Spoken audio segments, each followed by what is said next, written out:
सहनाववतु सहनौ भुनक्तु सह वीर्यं करवावहै तेजस्विनावधीतमस्तु मा विद्विषावहै।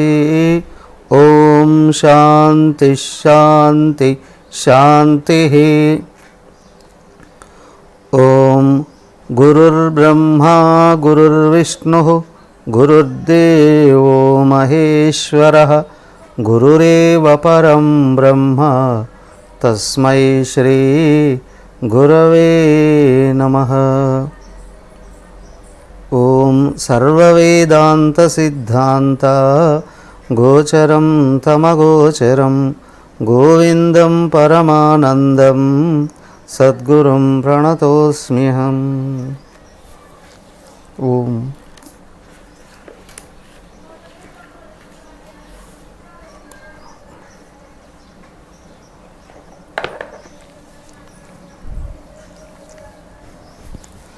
వివేక్ చూడమని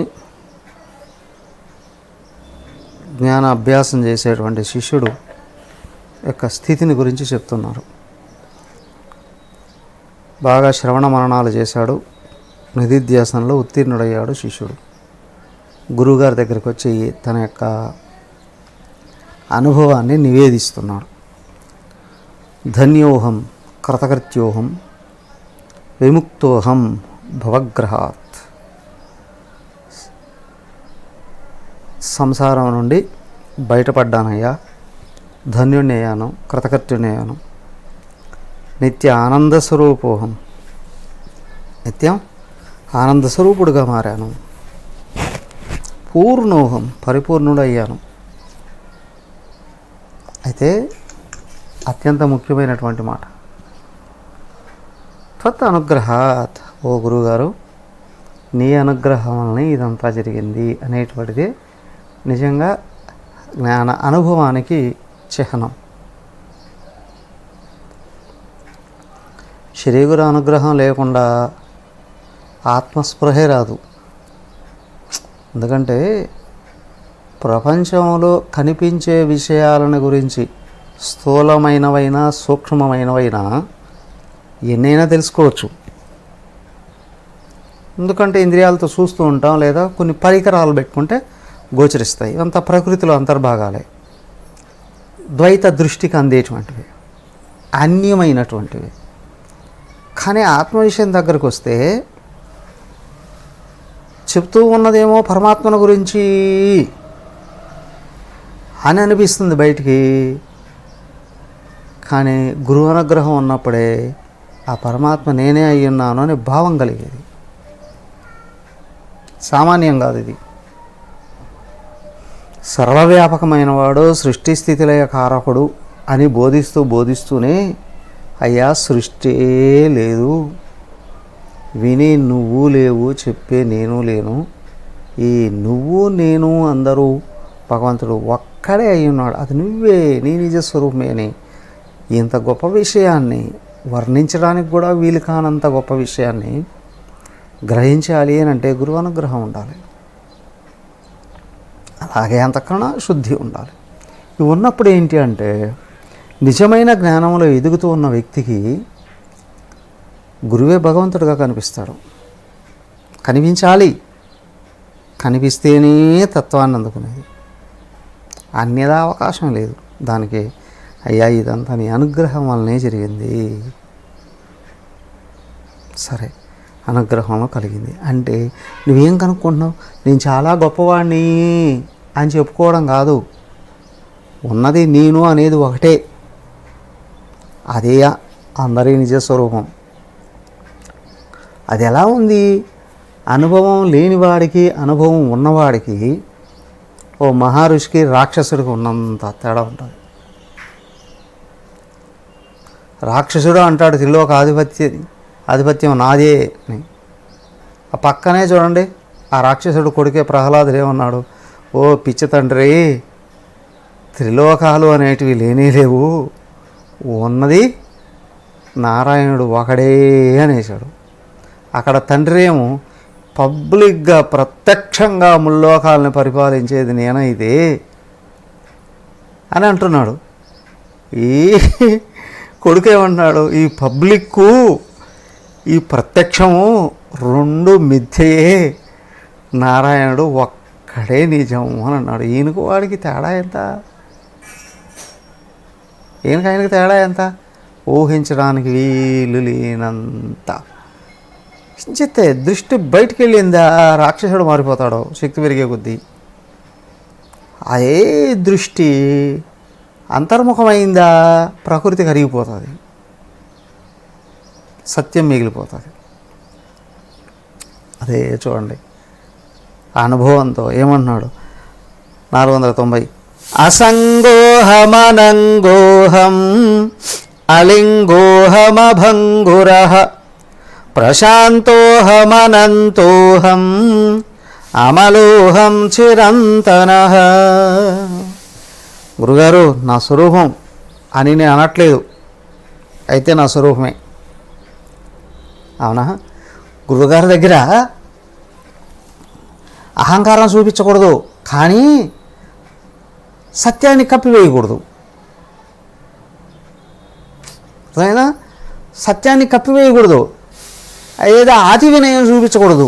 దూర్త లక్షణం అనండి అని అంటారు, తప్పించుకోవడానికి చేసే శత్రువు చేసే పని. కాబట్టి ఇక్కడ అతి వినయం మనకి రాదు, సత్యం చెప్పాలి, కానీ అది అహంకారపూరితంగా అనిపించకూడదు. గురువుగారికి నివేదించుకొని తీరాలి, ఎలా ఉన్నావు, ఎక్కడున్నావు, ఏంటి అనే విషయం. అసంగోహం, అయ్యా నాకు దేంతోనూ తాదాత్మ్యం లేనే లేదయ్యా. దేంతో లేదు?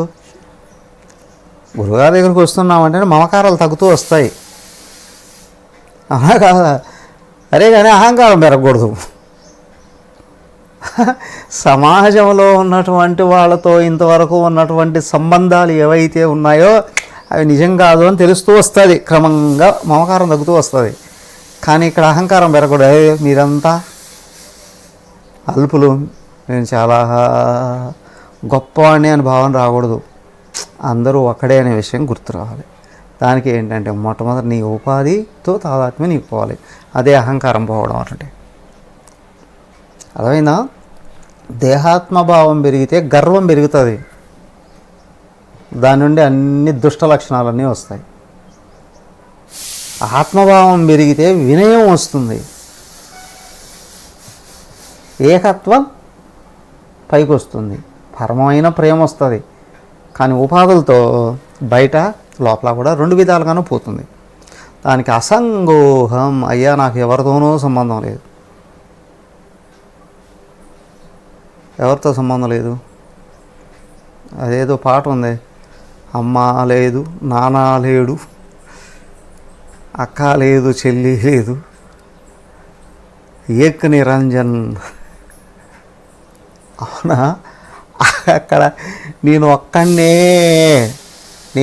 అంటే ఈ ఒక్కడ అనేది కూడా నిజం కాదు కదా.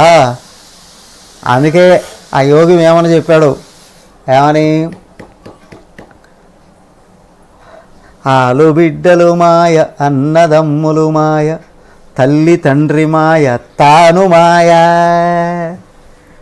ఇది మర్చిపోకూడదు. అవునా? అంటే కనిపించే నామరూపాలన్నీ మాయే అనే భావం ఎక్కడైతే పైకి వస్తుందో అక్కడ జ్ఞానం. సో అప్పుడు అహంకారం రాహిత్యం జరుగుతుంది. సో ఉపాధి వినయంతో వంగిపోతుంది. ఎప్పుడు మర్చిపోకూడదు. జ్ఞానం నిజమైతే ఉపాధిలో దుష్ట లక్షణాలు రావు, ఉపాధిలో ఉన్నతమైన లక్షణాలే వస్తాయి. అది గుర్తించాలి. సో లోపల ఉపాధి వినయంతో వంగిన లోపల ఉన్నవాడు ఉన్నాడే అనంత జ్ఞానంతో ఆకాశం అంతా వ్యాపిస్తాడు.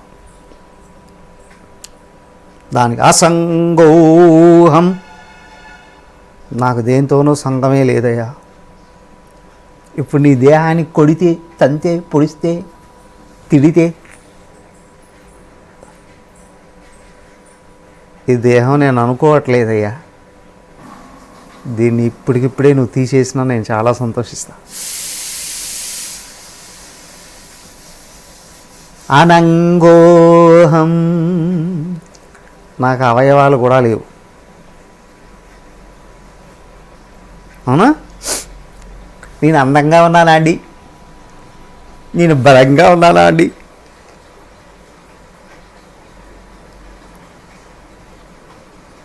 అవునా? ఎక్కడెక్కడో రంగులు తెచ్చి తలకాయలకు పూసుకోవాల్సిన అవసరం లే. అవునా? ఎక్కడెక్కడో క్రీములు తెచ్చి ముఖాలకు పూసుకోవాల్సిన అవసరం లేదు. ఎందుకు? ఇది నేను కానే కాను, ఇది నేను అని అనుకుంటే దీన్ని అందంగా తీర్చిదిద్దాలి అని ప్రయత్నం. ఇదే నేను అనుకున్నప్పుడు దీనికోసమే బతుకుతాడు. హే అసంగోహం, నాకు దేంతోనో సంఘం లేదు, అస్సలు నా దేహ అవయవాలే లేకపోయా. అలింగోహం, నువ్వు అబ్బాయా అమ్మాయా,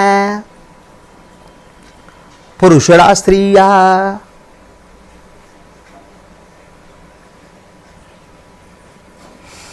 అలింగోహం, నేను మగాణ్ణండి. దేహదాత్మ పోలేదు. నువ్వు స్త్రీ, నీకు ఇంకా లింగభేదం కల్పిస్తోంది. అత్యంత స్థూలమైన జ్ఞానంతో వ్యవహరించే విధానం అది. కించెత్తు సాధన కలిగిన మొట్టమొదట పోయేది ఇది, స్త్రీ పురుష భేదం. అలానే విచ్చలవిడిగా తిరగకూడదు, మనంతా ఒకటే అని అనుకోకూడదు. దేహాలకు దేహధర్మాలు ఎప్పుడు ఉంటాయి, జాగ్రత్త. అవునా? వ్యవహారం ధర్మబద్ధంగానే ఉండాలి, కానీ లోపల ఉన్న నేను స్త్రీ పురుషుణ్ణి అనుకోకూడదు. ఎందుకంటే స్త్రీ పురుష అనేది అంతఃకరణలోనే లేదు. మరి ఆత్మలో ఎక్కడి నుంచి వస్తుంది? ఆడ మనసు మగ మనసు అని అంటారా? అయితే అక్కడ కొలుస్తారు ఉన్న లక్షణాలను బట్టి. రూపం మగవాడిగా ఉన్న అన్ని బలహీనతలు ఉంటే స్త్రీ లక్షణాలేనండి. రూపం స్త్రీగా ఉన్న లోపల అన్ని ధైర్యంతో కూడినటువంటి సాహసవంతమైన లక్షణాలు ఉంటే పురుషుడేనండి. అక్కడ కూడా ఏంటి అంటే స్త్రీ అంటే ప్రకృతి అని, పురుషుడు అంటే చైతన్యము. చైతన్యానికి దగ్గరయ్యే కొద్దీ ఉత్తమోత్తమైన లక్షణాలన్నీ పైకి వస్తాయి. బట్ ఆలింగోహం, ఏ లింగం లేదు. అభంగుర, అయ్యా ఇదిగో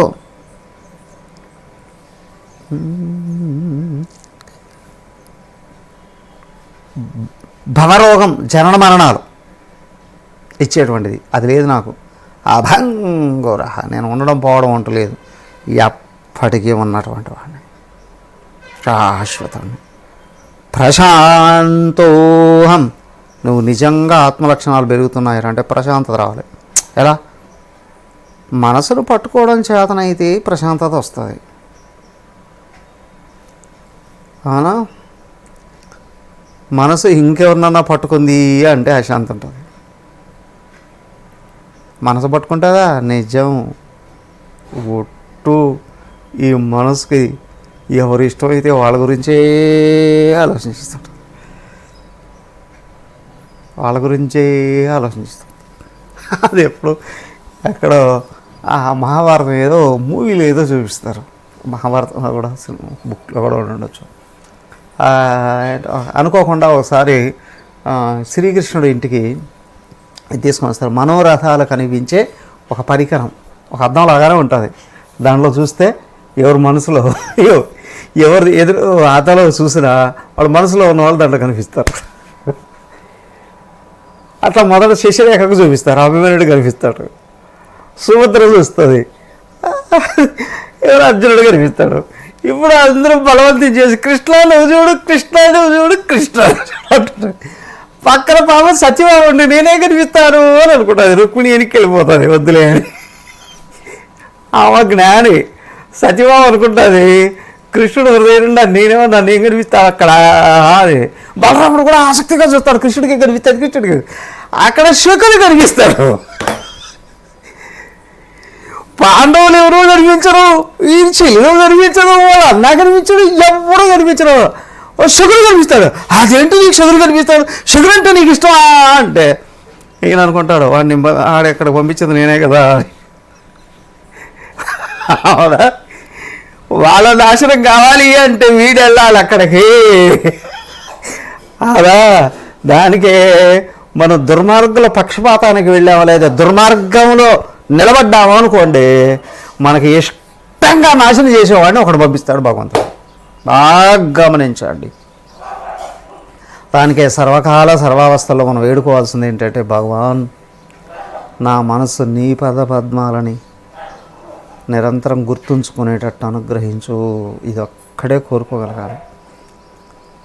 అవునా? నేను నిన్ను అనుసరించేటట్లు అనుగ్రహించు. ఎప్పటికీ మర్చిపోకూడదు, నేను నిన్నే అనుసరించాలి, నిన్నే అనుసరించాలి, నిన్నే గుర్తుంచుకోవాలి,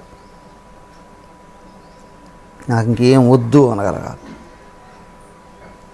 అట్లాంటి అన్నీ పోతాయా అండి? క్రమంగా తెలుస్తాయి. నేను ఆయన అడిగేది ఏంటి, నేను చేసేది ఏంటి అనేది. అప్పుడు మన వ్యవహారాల మీద ఇష్టాయిష్టాల మీదనే అసహ్యం వేస్తుంది, వదిలిపోతాయి. వేడుకుంటూ వేడుకుంటూ వేడుకుంటూ వేడుకుంటూ ఉంటే క్రమంగా అన్నీ వెళ్ళిపోతాయి. సో కాబట్టి అలాంటప్పుడు మాత్రమే మనసు సంపూర్ణంగా దైవాన్ని అనుసరించేటప్పుడు నాకు ఆయన ఉన్నాడు అనే ధీమా ఏదైతే ఉందో మనసును ఆపేస్తుంది. ప్రశాంతోహం. క్రమంగా నేను ఆత్మననే స్థితి కలిగే కొద్దీ మనసు దేనికైనా ఆరాటపడ్డా కీప్ క్వైట్. దేహభావం పైకి లేస్తేనే బుసలు కొడుతుంది. ఆలోచించకూడనటువన్నీ ఆలోచిస్తుంది, అశాంతి తెచ్చుకుంటుంది, చేసిన సాధనను పోగొట్టుకుంటుంది. అదే భగవంతుడిని ఆశ్రయిస్తే నువ్వు శ్రవణ మరణ నిధిధ్యాసలు బాగా చేస్తూ ఉంటే ఆత్మభావం వస్తుంది, అన్యభావాల్ని కమాండ్ చేస్తుంది, ఆపి పారేస్తుంది. 60 ఏళ్ళు 70 ఏళ్ళు వచ్చిన చిన్న పిల్లాళ్ళలాగా డ్యాన్స్లు ఎత్తి తిరుగుతుంటారు, ఆనందంగా తిరుగుతుంటారు. చిన్నపిల్లల తల్లి ఎదురుగా ఉంది అంటే, తల్లి ఎదురుగా ఉంది అంటే చిన్నపిల్లలు ఎలా ఉంటారు? డ్యాన్స్ వేస్తూనే ఉంటారు లేదా? వయసు ఎంత అయితే మాత్రం తల్లిదండ్రులు ఎదురుగా ఉన్నారా అంటే ఎగిరి గంతులు వేస్తూ ఉంటారా? నీకు 50 రాని 60 రాని వాళ్ళ అమ్మ నాన్న యాక్టివ్గా ఎదురుగా ఉన్నారా అంటే వీళ్ళకు ఆ చిన్నపిల్లల అలాంటి స్వభావం వస్తుంది, ఆ ఉత్సాహం వస్తుంది కదా. అలాగే భగవంతుడు నాకు ఎదురుగానే ఉన్నాడు అని అనుకున్నప్పుడు శుద్ధమైన మనసు హాయిగా విహరిస్తుంది. సరైన జ్ఞానం గుర్తొచ్చినప్పుడు ఇక ఈ మనసు కూడా ఆగిపోతుంది. ప్రశాంతోహం. గంభీరమైన ప్రశాంతతలో అనంతోహం.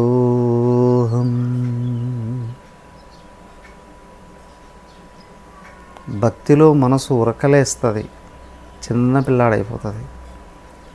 వర్ణ జ్ఞానంలోకి వచ్చేవాడికి మనసు కరిగిపోతుంది, గంభీరత్వం బయటకు వస్తుంది. అనంతోహం. ఉన్నది నేను ఒక్కడనేగా.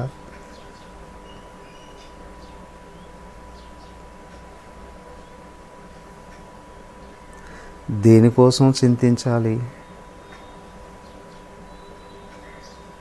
దేనికోసం ఒకరిని ఆశ్రయించాలి? ఇవి రెండూ లేనప్పుడు ఆ శాంతికి అవకాశం ఏంటి?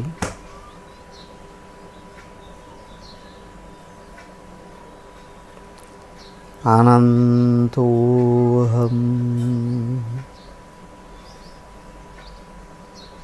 మనసులో కల్మషాలను, ప్రపంచం మీద కోరిక ఉన్నా, ఎవరి మీద వ్యతిరేక భావం ఉన్నా ప్రశాంతత ఎగిరిపోతుంది. దీన్ని మలం అన్నారు. అమలోహం. అదే కోరిక, భయం.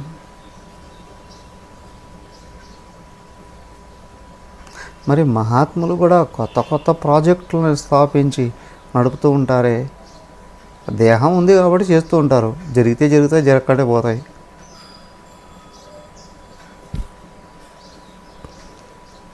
చింతా నాస్తి కిల తేషాం చింతా నాస్తి కిల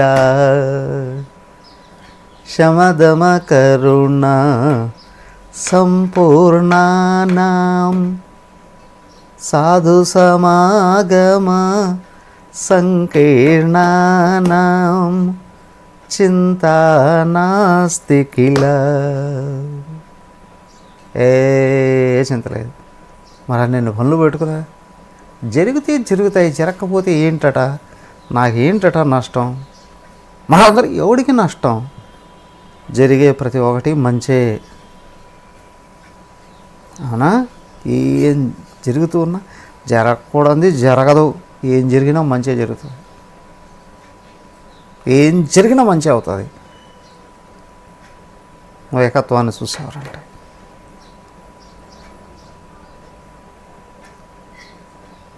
కొంతమంది వ్యతిరేకంగా వ్యవహరిస్తే వ్యతిరేక ఫలాలు ఉంటాయ్యా.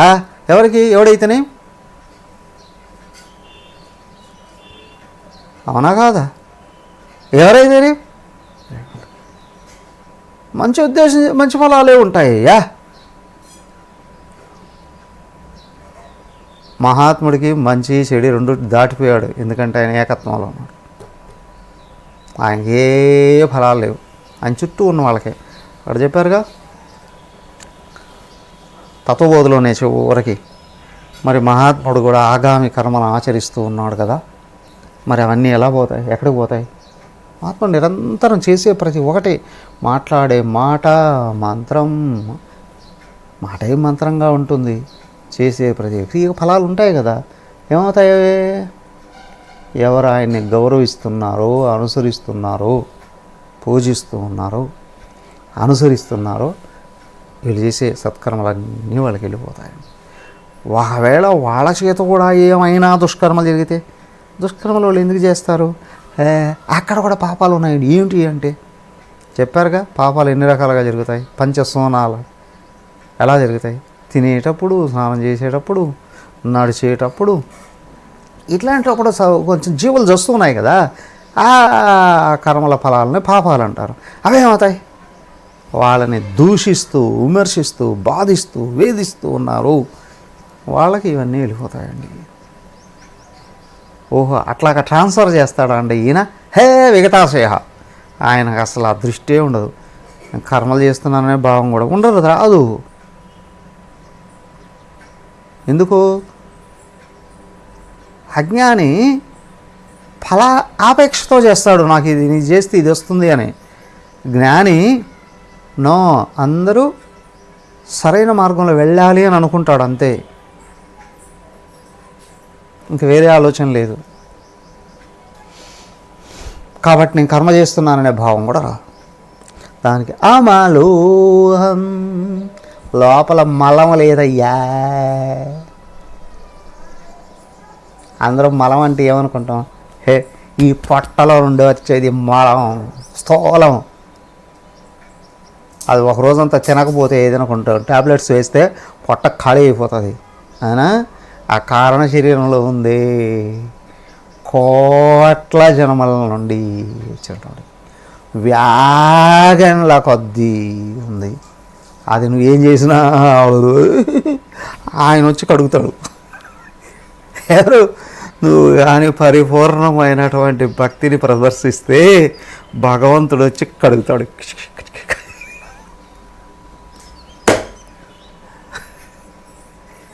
చిన్నపిల్లలకి తల్లిదండ్రులు కడుగుతారుగా, అలాగే నువ్వు చిన్నపిల్లాడు అయిపోతే ఆయన కడిగేస్తాడు. అదే కదా చూపించాడు. వాళ్ళ ఇంట్లోకి వెళ్ళి దొంగతనం చేశాడండి, పాలు దొంగతనం చేశాడండి, పెరుగు దొంగతనం చేశాడండి, వెన దొంగతనం చేశాడండి. మధుసూదన ఇక్కడ మధుసూదన అన్నారు. ఎందుకని లేదో మరి. క్షీరసూదన, దధిసూదన, అవునా, నవనీత శోధన, ఇట్లాంటివన్నీ అనలేదు మరి. ఎందుకో మరి అక్కడ మధుసూదన మధు అంటే బాహ్యంగా ఒకటి తేనె, లోపల మధు అదే. ఎందుకంటే మనం జాగ్రత్తగా దాచుకున్నాం కదా కారణ శరీరంలో కర్మఫలాలు. ఆయన అక్కడ కూర్చొని ఇక తాగేస్తాడు, అప్పుడు మనం బయటపడిపోతాం. అమలోహం చిరంతన చిరంతన. ఇట్లా ఎన్ని రోజులు అనుకుంటావయ్యా? ఉన్నంత వరకు అనుకుంటాను. ఎప్పటి వరకు ఉంటావయ్యా? నేను పోతాను, ఎవడున్నాడు? దేహం పోతుంది, నేను ఎప్పటికీ ఉంటా. ఇతను జ్ఞాని, నేను ఆయనలోకి వెళతా, ఇతను భక్తుడు. అదైనా నేను ఆయనలో కలిసిపోతా. అద్వైతం ఎక్కడ? ఓకే, కానీ ఇక్కడ అద్వైత భక్తుడే నేను ఆయనలో కలిసిపోతాను అని అంటాడు. అద్వైత జ్ఞాని నేనుగా మిగులుతాను అంటాడు, నేను ఆయనగా మిగులుతాను అంటాడు. ఇంకేం కావాలండి? ఏం కావాలో మాకేం తెలుసు, మాకేది అవసరమో నువ్వేవు.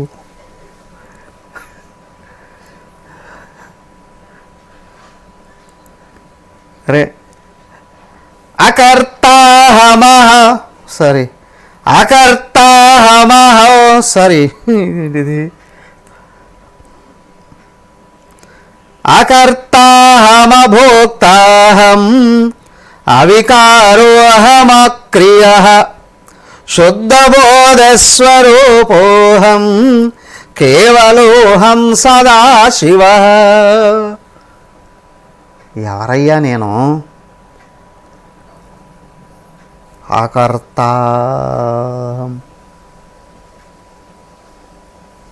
నేనేమి చేసేవాడిని కాదు. అభోక్తాహం, నేనేమి అనుభవించేవాడిని కాదు. అవికారోహం, నాలో ఏమి మార్పులు లేవు. అక్రియ, నేనే నాలో ఏ క్రియలు లేవు. శుద్ధబోధస్వరూపం, శుద్ధమైన జ్ఞానమే స్వరూపంగా కలిగినవాడు. కేవలోహం, ఒక్కడే ఉన్నా, ఒక్కడే ఉన్నా. అహం సదాశివ, నేను ఎప్పుడు పరమ మంగళకరమైనటువంటి వాడిని. శివ మంగళకర, సదాశివ ఎప్పుడు మంగళకరం. బతికినంత వరకే కదా మంగళకరం, పోతే ఎవడైనా మంగళమే. నేను ఎక్కడికి పోయేది? దేహం పోతుంది. నేను పోయేవాడిని కాదు, వచ్చేవాడిని కాదు, ఎప్పటికీ ఉండేవాడిని. సదాశివ, చైతన్య స్వరూపాన్ని. అకర్తాహం, నేను చేశాను అనుకుంటే ఫలాన్ని తప్పనిసరిగా అనుభవించాల్సింది ఉంటుంది. అందుకేనండి తప్పు జరిగినప్పుడు ఎవరు నేను చేయలేదని అంటారు, మంచి జరిగినప్పుడు అవునా పావలా మంచి చేసి రూపాయి చెప్పుకుంటావే, అప్పుడు నువ్వు అది నేను చేశానంటే ఇది కూడా వచ్చి తగులుకుంటుంది. జరుగుతుంది అని చూస్తూ ఉంటే జరగకూడదు ఆపే శక్తి ఉంటుంది.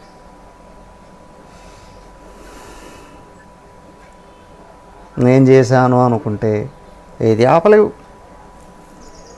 అకర్తాహం, చేసేది ఉపాధులు కదా, నేను చేశాను అని ఎందుకు అనుకుంటా. అకర్తాహం, నేను కర్తను కాదు.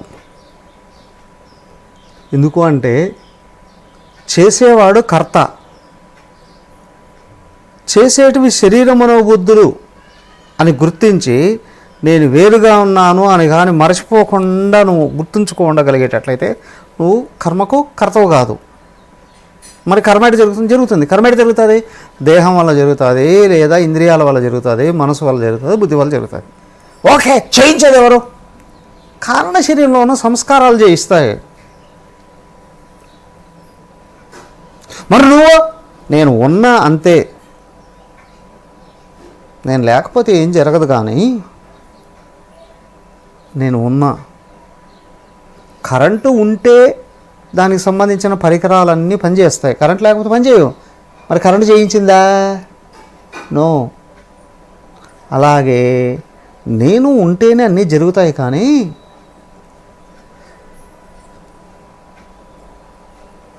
చేసేది నేను కాదు. నువ్వు ఆవచ్చు కదా, నా మాట ఇంటే ఆపుతా.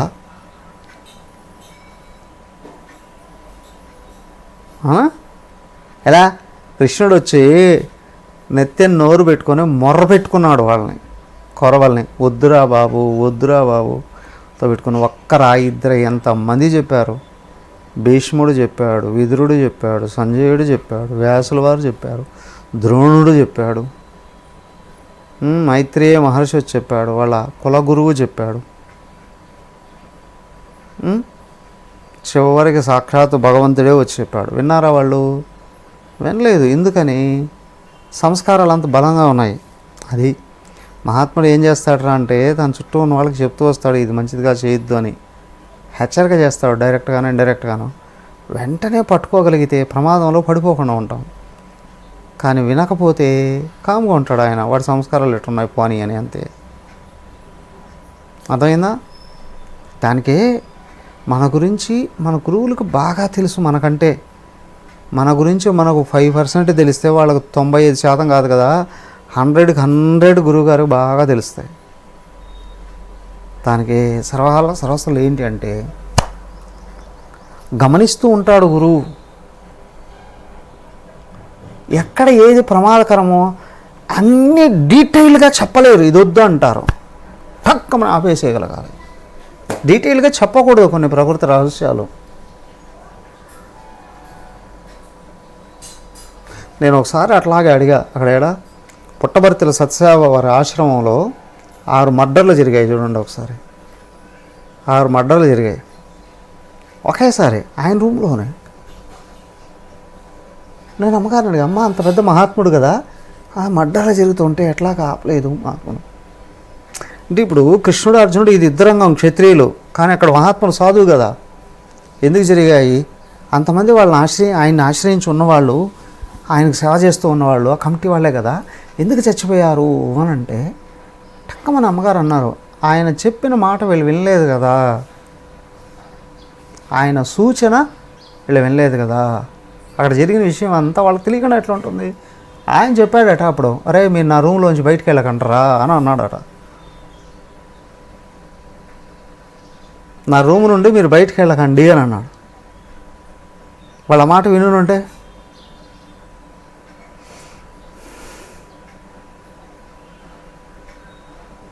ఏమైండేది? బతికుండేవాళ్ళు. దానికి మహాత్ముడు చెప్తాడు,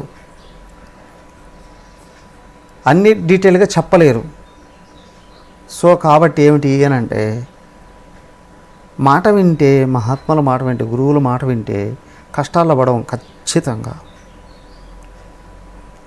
లేదా అంటే ఆత్మజ్ఞాని అయితే కర్తృత్వం రానికుండా చూసుకుంటాడు, కానీ ఆయన ద్వారాగా అది ఏం జరిగినా మంచి లోకానికి మంచి అయిపోతుంది. ఆత్మజ్ఞాని చేత ఏం జరిగినా లోకానికి మంచి అవుతుంది.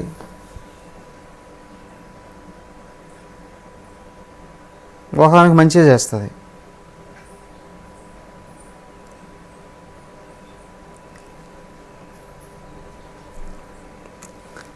సో అజ్ఞానంగా ఉన్నవాడు దాటాలి దాన్ని, అహంకారం రానియకూడదు. దానికి అకర్తాహం, నేను కర్తన కాదు, ఎందుకు ఉపాధులు చేస్తున్నాను, నేను వేరుగా ఉన్నాను గుర్తించాలి.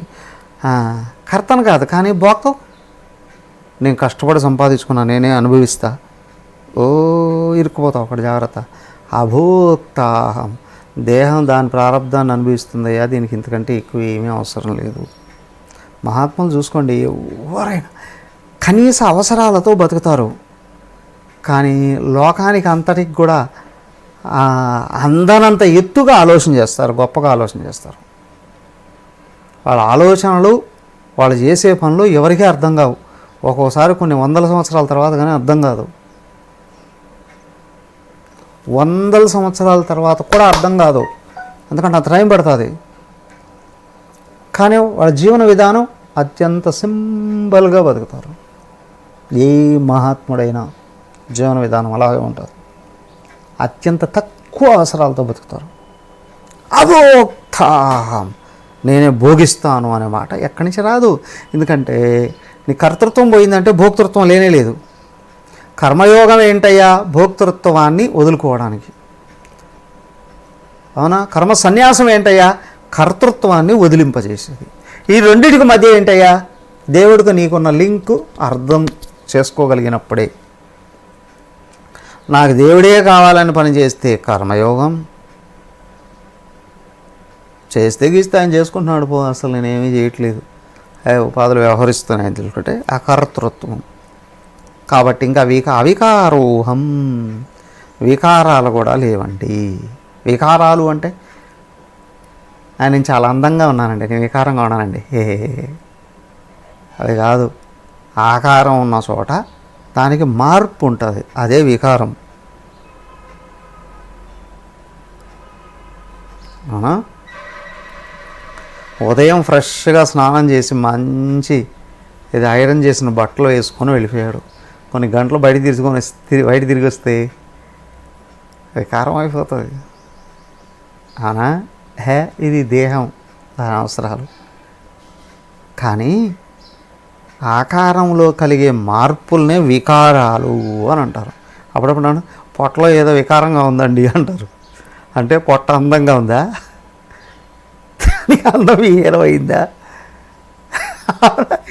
ఉండాల్సిన విధానంలో లేదు, ఏదో మారిపోతుంది అని కదా.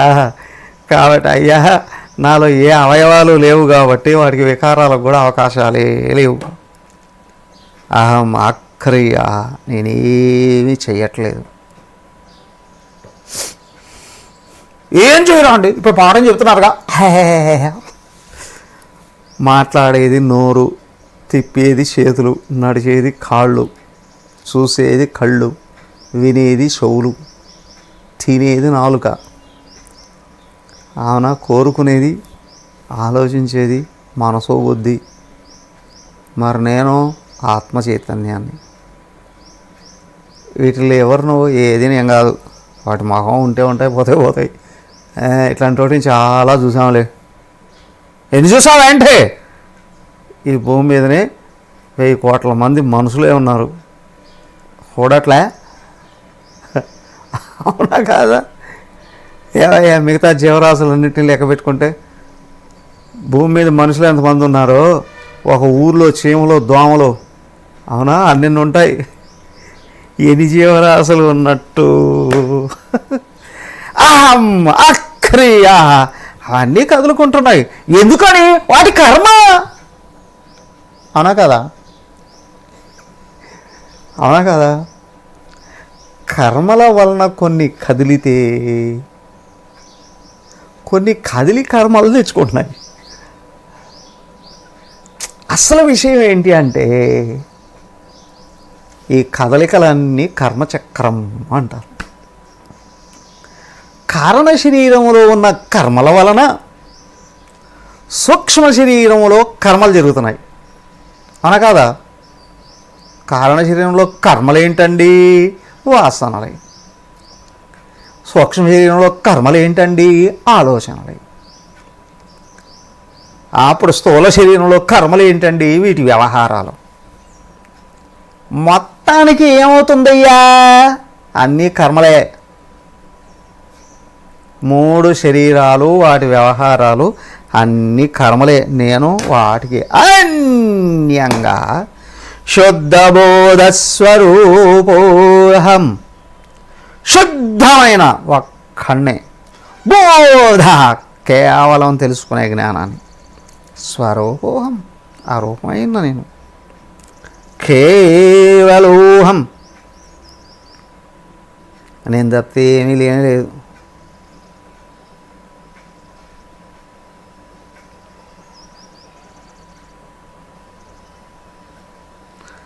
ఒంటరినైపోయాను,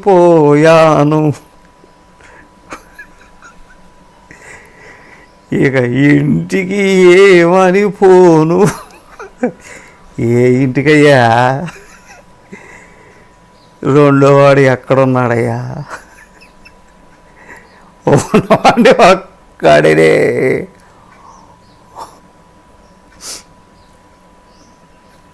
అవునా? రెండవది లేదు, కేవలోహం. ఏమండి అప్పుడప్పుడు అడుగుతుంటారు, స్వామి మీకు బోరు కొట్టదా? అవునా? మీకు బోరు కొట్టదా? టైం లేదయ్యా దేనికి? బోరు కొట్టించుకోవడానికి. పని లేనివాడికి బోరు కొడుతుంది, చేతకానివాడికి బోరు కొడుతుంది.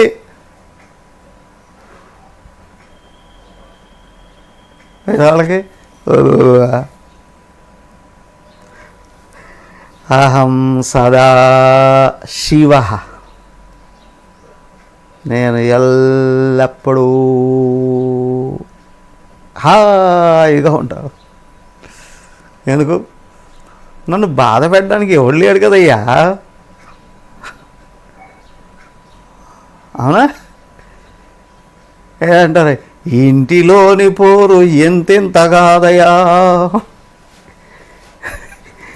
పోరు పెట్టడానికి ఎవరన్నా ఉంటే కదా.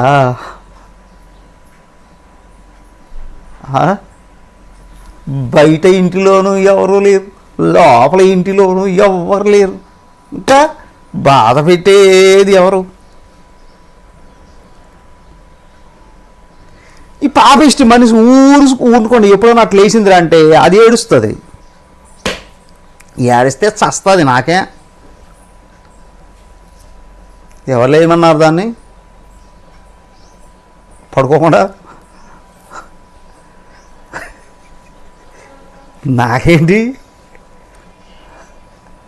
అహం సదాశివ. ఓహో, శివుడిలాగా ధ్యానం చేసుకుంటూ ఉంటావా? హే, ఏం చేసినా ధ్యానమే. రెండోది కనిపిస్తేనే ధ్యానం ఎగిరిపోతుంది. కనిపించే ప్రతిదీ ఒక్కడే అనుకుంటే సదా ధ్యానమే.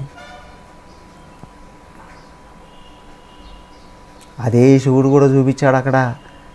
ఉన్నది నువ్వు అక్కడే గుర్తుపెట్టుకో ఎప్పుడు, సదా శివ.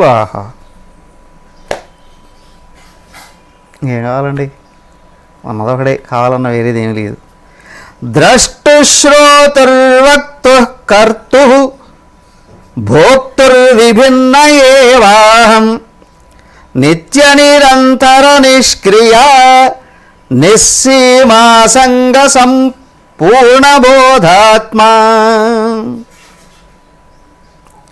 ద్రష్టు శ్రోతు వక్తు కర్తు భోక్తు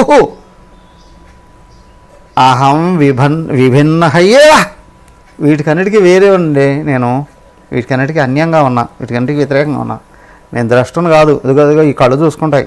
నేను శ్రోతను కాదు, ఈ చెవులు వినుకుంటాయి. నేను వక్తను కాదు, నోరు మాట్లాడుకుంటుంది.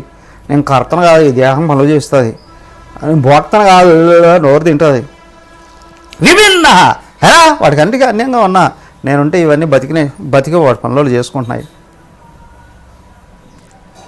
నిత్య నిరంతర నిష్క్రియ, నేను ఎప్పటికీ అస్సలు ఏ పని చేయట్లేదు. అప్పుడు చేసేవాడిని అండి, హే కళ అదంతా. నిజానికి నేను ఏం చేయలేదు, శరీరం అనుభూతులు చేసుకుంటున్నాయి. నిస్సీమ, అసలు నేను చేయడానికి కూడా ఏమీ లేదు. అన్యంగా ఏ స్థలము లేదు, ఏ పని లేదు, చేసే అవయవాలు లేవు. నిస్సీమ.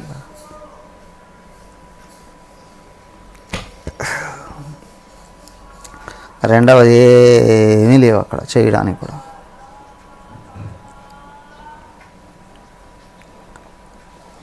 అసంగ, దేంతోనూ తాదాత్మ్యం లేదు. పూర్ణ బోధ ఆత్మ, సంపూర్ణమైన అంతరాని కేవల జ్ఞాన స్వరూపాన్ని. తదాస్తు. హరి ఓం. సర్వే భవంతు సుఖినః, సర్వే సంతు నిరామయాః, సర్వే భద్రాణి పశ్యంతు, మా కశ్చిద్ దుఃఖభాగ్ భవేత్. ఓం శాంతి శాంతి శాంతి. హరి ఓం. శ్రీ గురుభ్యో నమ. హరి ఓం.